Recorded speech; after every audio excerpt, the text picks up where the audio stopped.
আজ আমাদের নিরামিষ ছিল, তাই হঠাৎ করে ভাবলাম ছেলের জন্য কিছু পেঁয়াজ রসুন ছাড়া মুখরোচক বানাই। তাই আয়োজন করতে শুরু করলাম দুপুরবেলা থেকে, যখন ছেলে একটু ঘুমোলো। আজকের রেসিপিটা হলো তন্দুরি পনির র্যাপ।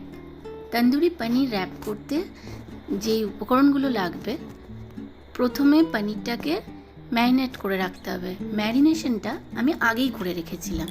তন্দুরি পনির ম্যারিনেট করতে লাগবে হাঙ্কার, একটু বড় করে কিউব করা পনির, ক্যাপসিকাম, ছাতু, ধনে গুঁড়ো, হোমমেড তন্দুরি মশলা, কাশ্মীরি মির্চ পাউডার, নুন, হলুদ, লেবুর রস, কসুরি মেথি আর সর্ষের তেল। স্মোকি ফ্লেভার আনার জন্য চারকোল দিয়েছি ম্যারিনেট পনিরের মধ্যে। তারপর চারকোলটা উঠিয়ে দিয়ে ম্যারিনেট পনিরটা আমি এয়ার ফ্রায়ারে দিলাম 10 মিনিটের জন্য কুক হতে। একটু সর্ষের তেল ব্রাশ করে দিয়েছি শুধু।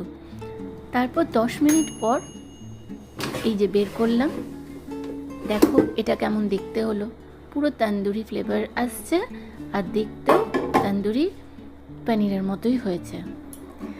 তন্দুরি পনিরটা আজকে আমি এয়ার ফ্রায়ারে বানিয়েছি। এয়ার ফ্রায়ারে যদি না বানাতে চাও তোমরা গ্যাসে বা মাইক্রোওভেনেও বানাতে পারো।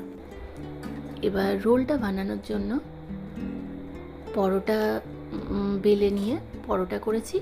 তারপর এবার মেয়োনিজ স্প্রেড করে তার উপরে তন্দুরি পনির দিয়ে স্যালাড দিয়ে ব্যাস র্যাপ রেডি করে নিয়েছি।